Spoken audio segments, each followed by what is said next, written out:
नमस्कार, आप देख रहे हैं सुपरफास्ट 100 और मैं हूं आपके साथ शीतल राजपूत। नमस्कार, मैं हूं आंचल आनंद और 22 मिनट में दिखाएंगे आपको देश और दुनिया की सारी बड़ी खबरें। कोलकाता में एक महिला टीचर की हैवानियत सामने आई है। ये तस्वीरें देखकर किसी के भी रोंगटे खड़े हो जाएं। प्राइवेट ट्यूशन पढ़ाने वाली इस महिला ने 3.5 साल के मासूम बच्चे की उसके ही घर में बड़ी बेरहमी से पिटाई कर डाली। कमरा बंद कर ये महिला टीचर इस बच्चे पर हर तरह का जुल्म ढाती है।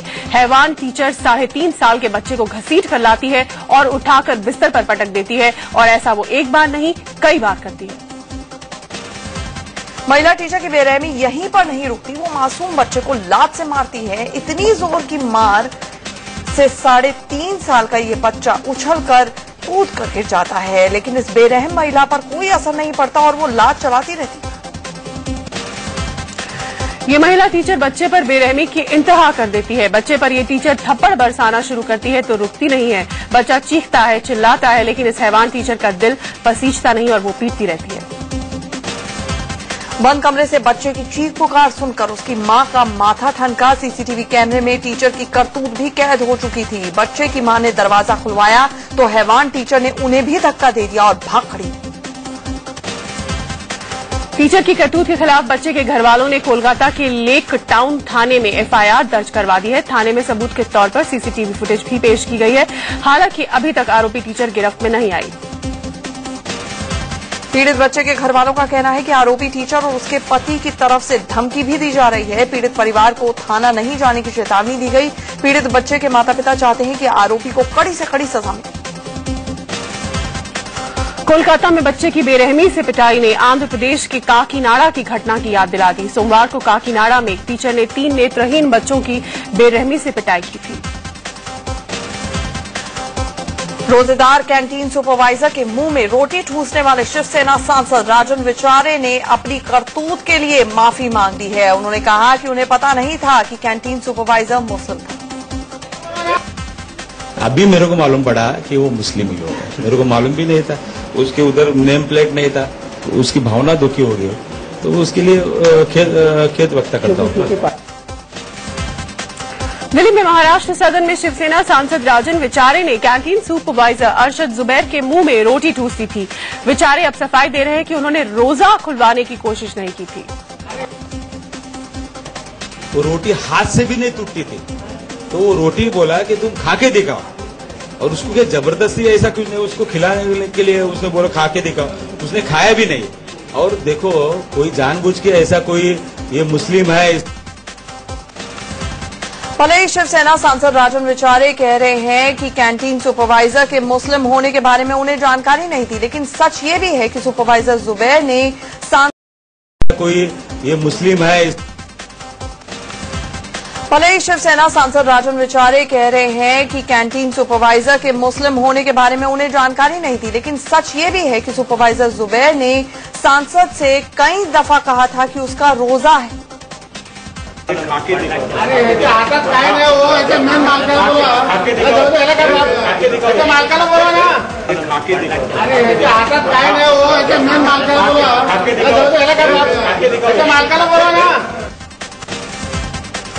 ये पूरा मामला 17 जुलाई का है। महाराष्ट्र सदन में शिवसेना सांसदों की टोली ने खूब कोहराम मचाया था।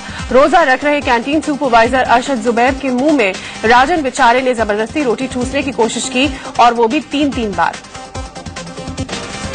शिवसेना सांसद राजन विचारे ही नहीं, बल्कि एक और सांसद कृपाण तुमाड़े ने भी 17 जुलाई को महाराष्ट्र सदन की कैंटीन में बवाल मचाया था। वो कैंटीन सुपरवाइजर के सामने रोटी लहराकर पूछ रहे थे कि आखिर ये कैसी रोटी है। हंगामा मचाने वाले शिवसेना सांसदों में राजन विचारे, कृपाण तुमाड़े के अलावा विनायक राउत और अनिल देसाई भी थे। महाराष्ट्र सदन में आईआरसीटीसी ने फिलहाल कैंटीन सेवा बंद कर दी है। पीड़ित कैंटीन सुपरवाइजर ने महाराष्ट्र सदन के रेजिडेंट कमिश्नर से शिकायत भी की है। शिवसेना अध्यक्ष उद्धव ठाकरे अपने सांसदों की करतूत पर लीपापोती करने की कोशिश कर रहे हैं। उन्होंने सिर्फ इतना ही कहा कि सांसदों का इरादा किसी की धार्मिक भावना को ठेस पहुंचाने का नहीं था। शिवसेना सांसदों की करतूत कैमरे में कैद है, लेकिन लोकसभा में हो हंगामे के बीच शिवसेना संसदीय दल के नेता और मंत्री अनंत गीते कहते रहे कि सांसदों पर लगे आरोप गलत हैं।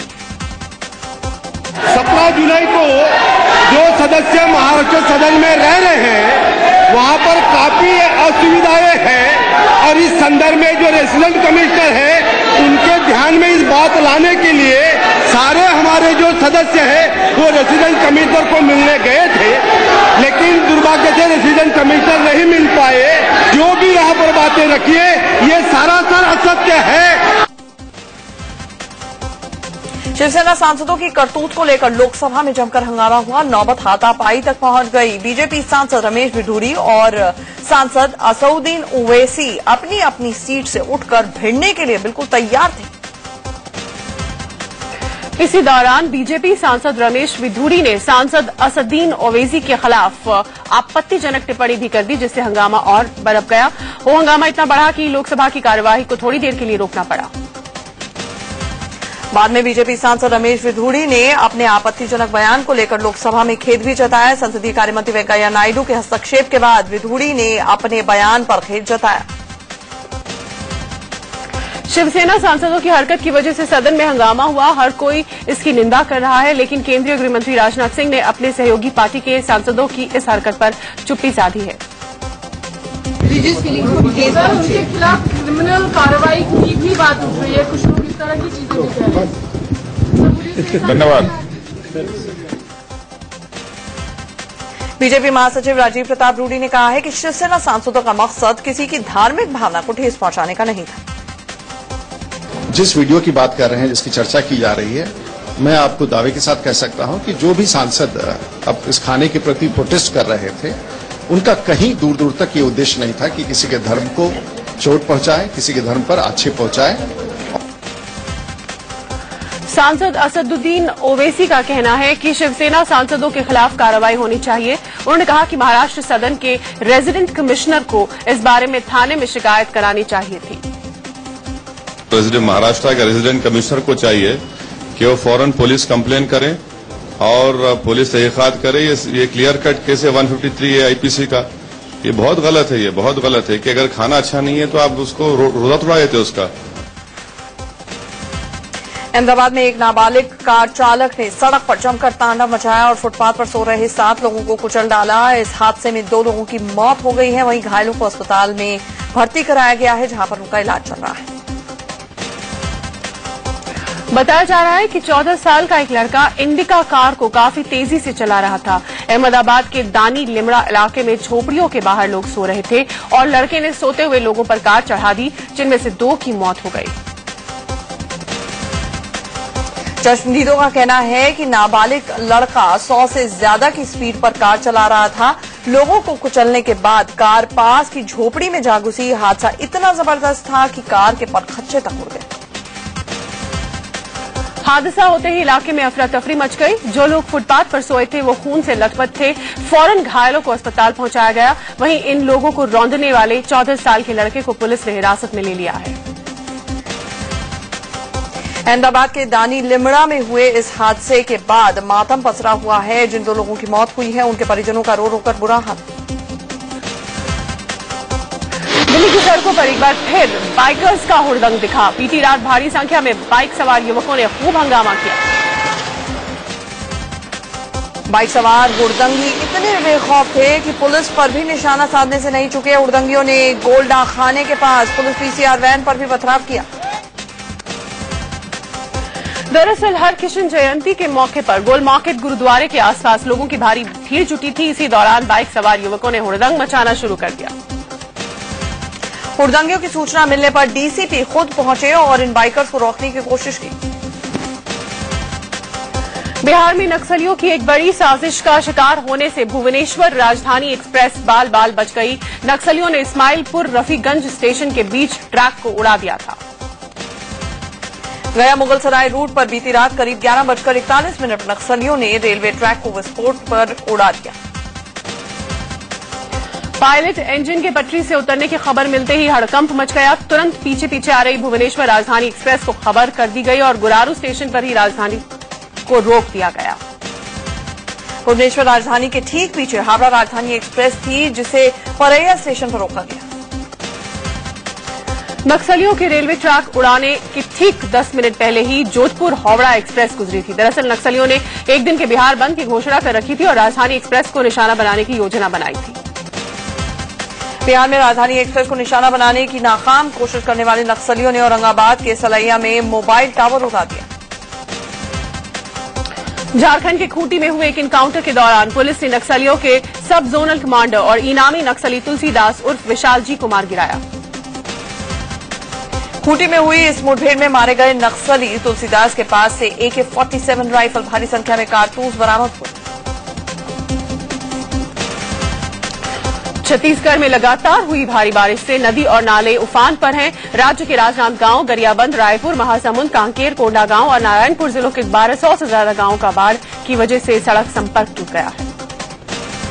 रायपुर में खारून नदी का जलस्तर बढ़ गया है, जिससे पानी तटबंध को तोड़ते हुए बाहर निकलकर 50-50 मीटर तक फैल गया है।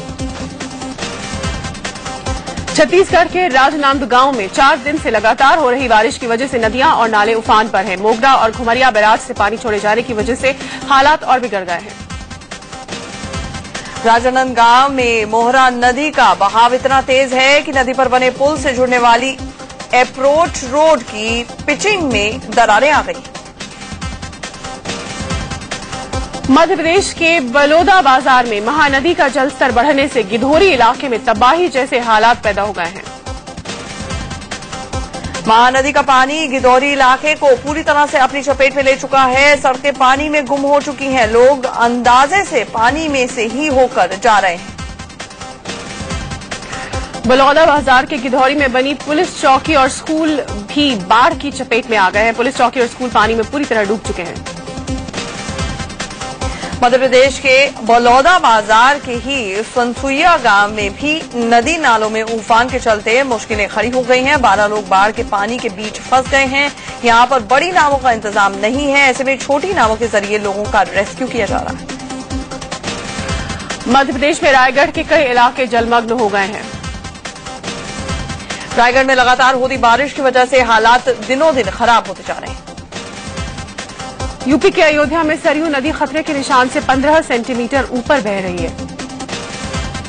मुरादाबाद में रामगंगा नदी की तबाही का सिलसिला जारी है। तटीय इलाकों पर बसे गांवों में नदी का पानी घुसा है।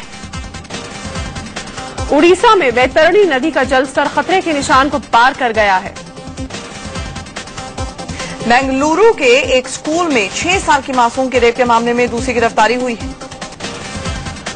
इस घटना के सामने आने के बाद से अभिभावक आरोप लगा रहे थे कि स्कूल ने मामले को दबाने और छिपाने की कोशिश की।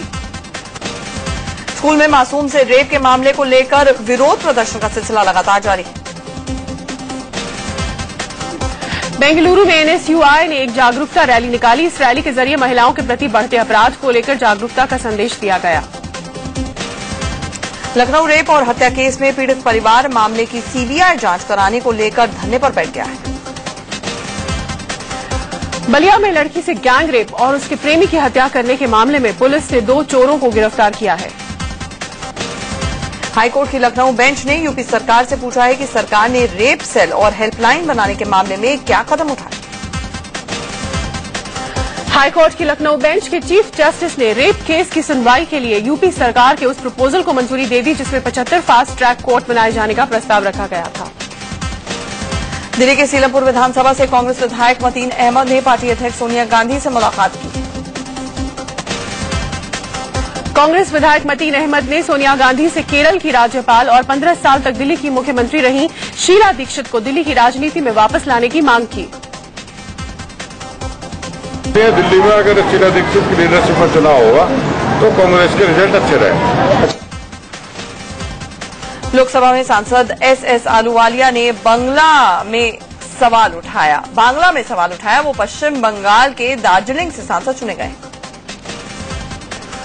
राम जन्मभूमि न्यास के अध्यक्ष महंत नृत्य गोपाल दास की सुरक्षा में कटौती को लेकर विश्व हिंदू परिषद ने यूपी सरकार पर नाराजगी जताई है। समाजवादी पार्टी के कार्यकर्ताओं ने बढ़ती महंगाई पर केंद्र सरकार के खिलाफ प्रदर्शन किया। प्रधानमंत्री नरेंद्र मोदी ने सरदार वल्लभ भाई पटेल की बायोग्राफी का लोकार्पण किया। अलग शिरोमणि गुरुद्वारा प्रबंधक कमेटी को लेकर हरियाणा सरकार और केंद्र सरकार आमने सामने आ गई। दरअसल हरियाणा ने अलग शिरोमणि गुरुद्वारा प्रबंधन कमेटी के गठन के लिए बिल पास किया है, जिसे केंद्र सरकार गलत मानती है और कानून मंत्रालय ने गृह मंत्रालय को सलाह दी है कि राज्यपाल इस बिल को निरस्त करे। कानून मंत्रालय ने यह भी सलाह दी है कि अगर हुड्डा सरकार हरियाणा शिरोमणि गुरुद्वारा प्रबंधक कमेटी के गठन के फैसले से पीछे नहीं हटती है तो प्रेसिडेंशियल डेफरेंस लिया जा सकता है। असम के ग्वालपारा जिले में हुए बम ब्लास्ट में एक व्यक्ति की मौत हो गई, जबकि 3 अन्य घायल हो गए। देश के कई शहरों में बम धमाके का आरोपी इंडियन मुजाहिदीन के आतंकी अब्दुल करीम टुंडा को सोनीपत कोर्ट में पेश किया गया। कोर्ट में लंबित मामलों पर सुप्रीम कोर्ट ने केंद्र सरकार पर फटकार लगाई है। सुप्रीम कोर्ट ने कहा कि गलती आप करें और दोष हम पर मढ़े।